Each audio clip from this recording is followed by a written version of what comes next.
Hi, my name is Brandon and I'm an alcoholic and addict in recovery. And today I'm talking again about The Untethered Soul by Michael A. Singer, and talking about the mind and the expectations that we have for what the mind is going to do, and why those expectations can sometimes actually cause more problems for us.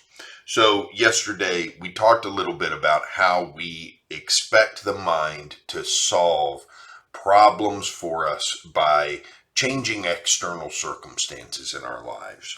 And to read a little bit about this, Singer says, what you'll see is that your mind is always telling you that you have to change something outside in order to solve your inner problems. Your mind's thoughts are disturbed by its fears. Of all the advice in the world that you do not want to listen to, it is the advice of a disturbed mind. Your mind actually misleads you.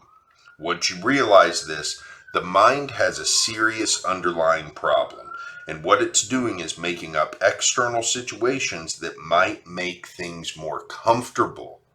It's not trying to solve the problem, it's trying to make things more comfortable. But the external situations are not the cause of your inner problem. They are merely an attempt to solve the problem.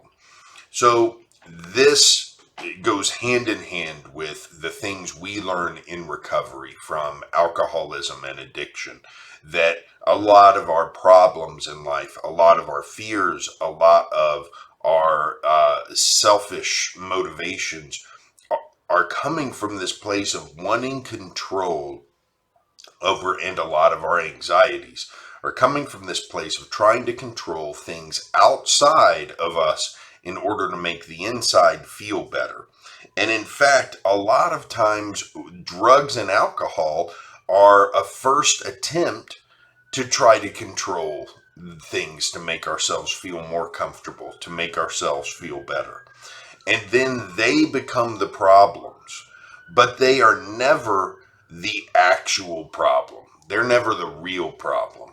They cause problems, but they're not even the real problem. The problem is the way that our minds work. Now, most of us in recovery believe that in order to solve our true problems, we have to abstain from alcohol and drugs for life. And there's a lot of good reasons for that.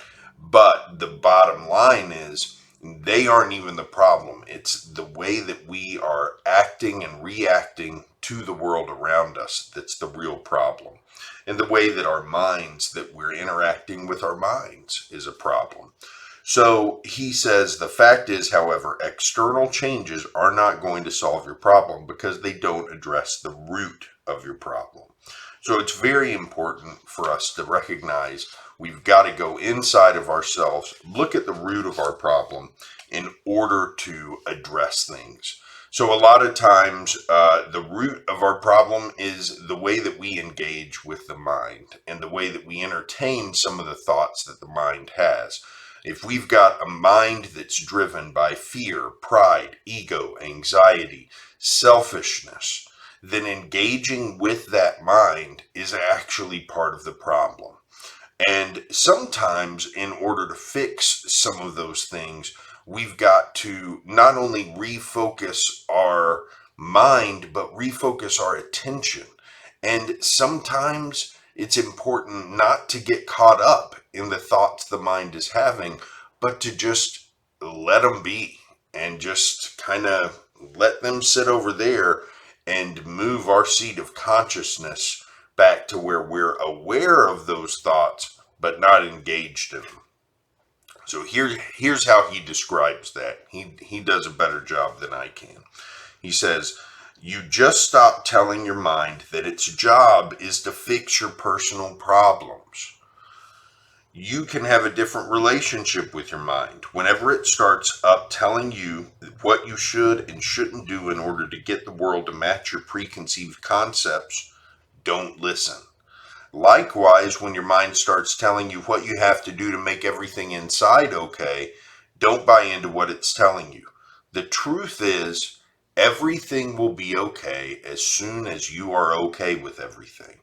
That's the only time everything will be okay.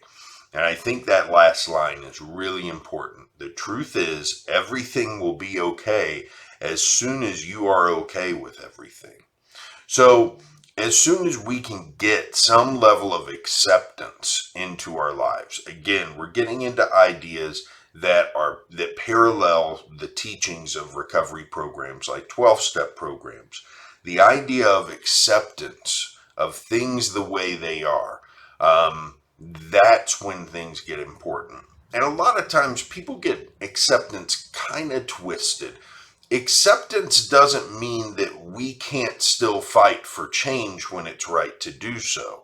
So we're not talking about accepting injustices in the world. There's still room when you accept the world as it is for you to try to do things to make it a better place. In fact, if you look at 12-step teachings, that's one of the most important things that people in recovery can do to help maintain long-term recovery. So turning your attention to what can I do to improve the world? What can I do to contribute to the world? That's a good thing, and that's okay. That's a lot different than what can I do to change the world to make myself more comfortable. That's the difference we're talking about.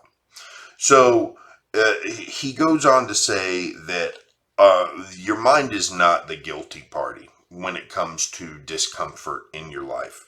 You are the one who is trying to use the analytical mind to protect yourself from the natural unfolding of life.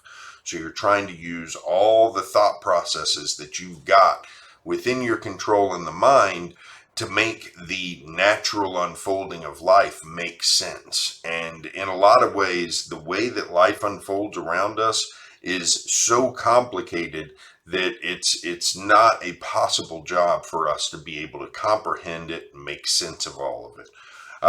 By watching your mind, he says, you will notice that it is engaged in the process of trying to make everything okay.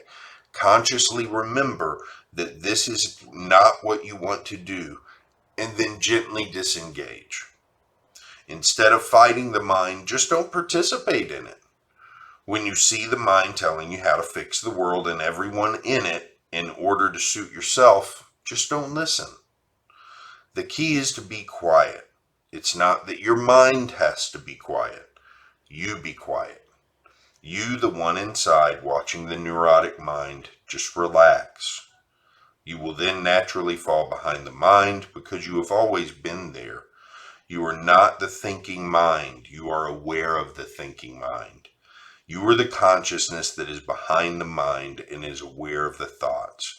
The minute you stop putting your whole heart and soul into the mind as if it were your savior and protector, you will find yourself behind the mind watching it.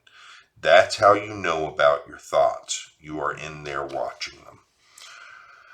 So that's the first step into starting to get released from the constantly running mind. In my own addiction and in recovery, this has been a huge challenge for me. My mind goes a mile a minute.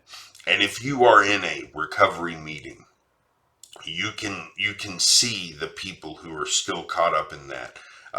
They are the people whose legs are shaking, like mine is doing now, who are still very anxious, very nervous. And this anxious mind energy, it takes a lot of practice, and it has taken me a lot of work to even start the process of disengaging. And I feel myself slowly getting better and better. When the mind starts up and starts ramping up, I'm finding it easier to be able to disengage from it a little bit, to let it do its thing. That's what my mind does. I can kind of let it be off to the side and do its thing, and then refocus my attention on something else. But to do that, I have to remember I am not those thoughts. I am the thing that is observing those thoughts. And once you can get that concept, then a lot of things about the way you perceive the world, both outside and within yourself, start to change, and they start to change for the better. So that's the key to what Singer is saying right here. There's still a little bit more to go in this chapter. I'm not sure exactly what he says, but I will get into that a little bit more tomorrow. And in the meantime, I hope you have a great day.